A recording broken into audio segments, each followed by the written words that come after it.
Hi friends, welcome back to our channel. ఈరోజు మన కిచెన్లో నూరూరించే పాయసం చాలా టేస్టీగా ఎలా చేయాలో చూపించబోతున్నానండి.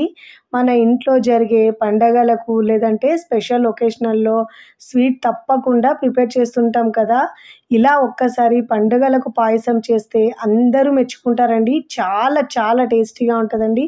తాగుతుంటే అమృతంలా ఉంటుందండి. అంత బాగుంటుందండి. ఎప్పుడు మీరు ఇదే విధంగా చేసుకుంటారు. అంత టేస్టీగా స్వీట్ తినాలనిపించినప్పుడు లేదంటే పిల్లలు స్వీట్ అడిగినప్పుడు అప్పటికప్పుడు 5 నిమిషాల్లో చేసుకోవచ్చండి. అంత బాగుంటుందండి. మరి ఇక ఏమాత్రం ఆలస్యం చేయకుండా చాలా ఈజీగా టేస్టీగా చేసుకునే పాయసాన్ని ఎలా చేయాలో చూద్దాం రండి. ముందుగా ఇక్కడ నేను ఒక చిన్న గిన్నె తీసుకొని దాంట్లో 20 నుంచి 25 దాకా బాదం పలుకులు తీసుకొని వేడి వాటర్ వేసుకొని ఒక 15 నిమిషాలు నానబెట్టుకోవాలండి. స్టవ్ మీద ఒక పెద్ద గిన్నె పెట్టుకొని దాంట్లో ఒక హాఫ్ కప్ దాకా వాటర్ వేసుకోవాలండి. ఇలా వాటర్ వేసుకోవడం వల్ల మనకు పాలు వేడేటప్పుడు కింద అనేది అడుగు మాడకుండా ఉంటుందండి. నేను ఇక్కడ 1 లీటర్ పాలను వేసుకొని బాగా వేడి చేసుకోవాలండి. ఇక్కడ నేను అరగంట పాటు 1 కప్పు రైస్ని నానబెట్టుకున్నానండి. బాస్మతి రైస్తో చేస్తే టేస్ట్ చాలా బాగుంటుంది పాయసానికి. లేకపోతే మీరు రెగ్యులర్గా యూజ్ చేసే బియ్యాన్ని యూజ్ చేయొచ్చండి. ఇప్పుడు ఇలా బాగా నానిన బియ్యాన్ని మనము మిక్సీ జార్లో వేసుకొని కొద్దిగా వాటర్ యాడ్ చేసుకొని మెత్తగా గ్రైండ్ చేయొద్దండి. బరకగా మనకు రవ్వ ఎలా ఉంటుందో అలా గ్రైండ్ చేసుకోవాలి. మెత్తగా గ్రైండ్ చేసుకుంటే పాయసం టేస్ట్ అనేది రాదండి. ఫస్ట్ టైం నా ఛానల్ చూస్తున్న వాళ్ళు ప్లీజ్ నా ఛానల్ని సబ్స్క్రైబ్ చేసుకోండి, లైక్ చేయండి, పక్కనున్న బెల్ ఐకాన్ని ప్రెస్ చేయండి. ఇలా ప్రెస్ చేయడం వల్ల నేను పెట్టే వీడియో నోటిఫికేషన్ ముందుగా మీ హోమ్ పేజ్కి వస్తాయి. చూడండి, ఇలా బరకగా గ్రైండ్ చేసుకున్న ఈ బియ్యం మిశ్రమాన్ని ఒక బౌల్లోకి తీసుకోవాలండి. తీసుకున్న తర్వాత ఇదే మిక్సీ జార్లో మనం ముందుగా నానబెట్టుకున్న బాదం పలుకులను వేసుకోవాలండి. వేడి వాటర్లో వేసుకుంటే తొందరగా నానిపోతాయండి. ఇలా నానిన దాన్ని పైన ఇలా తొక్కలు తీసేసుకొని కొద్దిగా వాటర్ యాడ్ చేసుకొని వీలైనంత వరకు మెత్తగా గ్రైండ్ చేసుకోవాలండి. మెత్తగా గ్రైండ్ చేసుకుంటే మనకు పాయసం అనేది చిక్కగా చాలా బాగా వస్తుందండి. చూడండి, ఇక్కడ నాకు మిల్క్ అనేది బాగా వేడవుతుందండి. పాలు బాగా వేడవుతున్నప్పుడు ఇలా ఒకసారి బాగా మిక్స్ చేసుకొని ముందుగా మనం దీంట్లో బియ్యం మిశ్రమాన్ని వేసుకోవాలండి. ఇలా వేసుకొని మధ్యలో మధ్యలో మిక్స్ చేసుకుంటూ పాలను ఇంకా బియ్యాన్ని కూడా బాగా ఉడికించుకోవాలండి. కింద అడుగు మాడకుండా ఇలా గరిటెతో తిప్పుకుంటూ బాగా ఉడికించుకోవాలండి.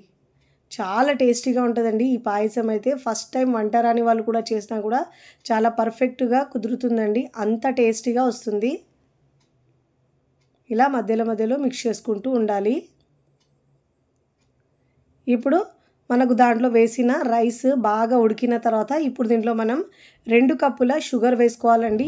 2 కప్పుల షుగర్ అయితే నార్మల్గా ఉంటుందండి. ఒకవేళ మరి స్వీట్ తక్కువ కావాలంటే 1.5 కప్పులు వేసుకోవచ్చండి. స్వీట్ ఎక్కువ తినాలంటే 2.5 కప్పులైనా వేసుకోవచ్చు, మీ ఇష్టం అండి. ఇలా షుగర్ వేసుకున్న తర్వాత బాగా మిక్స్ చేసుకొని పాయసాన్ని బాగా ఉడికించుకోవాలండి. ఇప్పుడు బాగా ఉడికించుకున్న తర్వాత ముందుగా కట్ చేసుకున్న బాదం పలుకులు, పిస్తా పలుకులు, డ్రై నట్స్ మీకు నచ్చినవి వేసుకోవచ్చండి. దీంట్లో అయితే పాయసం తాగేటప్పుడు టేస్ట్ చాలా బాగుంటుందండి. ఇలా మధ్యలో డ్రై ఫ్రూట్స్ వేసుకోవడం వల్ల చిన్నగా కట్ చేసుకొని వేసుకోవాలి. చూడండి, ఇలా బాగా కాస్త చిక్కగా అయ్యే వరకు ఉడికించుకోవాలండి పాయసాన్ని.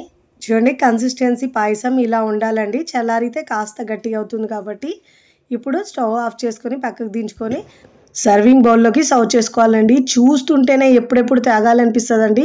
అంత టేస్టీగా క్రీమీ టెక్స్చర్తో చాలా చాలా బాగుంటుందండి. ఇంట్లో ఉన్న వాటితోనే ఇలా స్వీట్ పండుగకు చేసుకోండి, చాలా బాగా నచ్చుతుందండి. మీ ఇంట్లో వాళ్ళైతే మిమ్మల్ని మెచ్చుకుంటారు. అంత బాగుంటుందండి.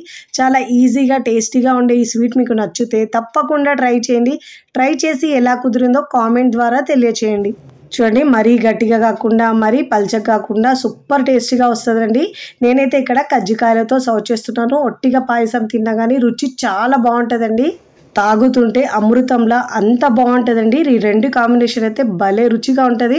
వీడియో నచ్చితే లైక్ చేయండి, ఫ్రెండ్స్ ఫ్యామిలీకి షేర్ చేయండి. మరికొన్ని టేస్టీ సింపుల్ క్విక్ రెసిపీస్ కోసం టీ కిచెన్ని సబ్స్క్రైబ్ చేసుకోండి.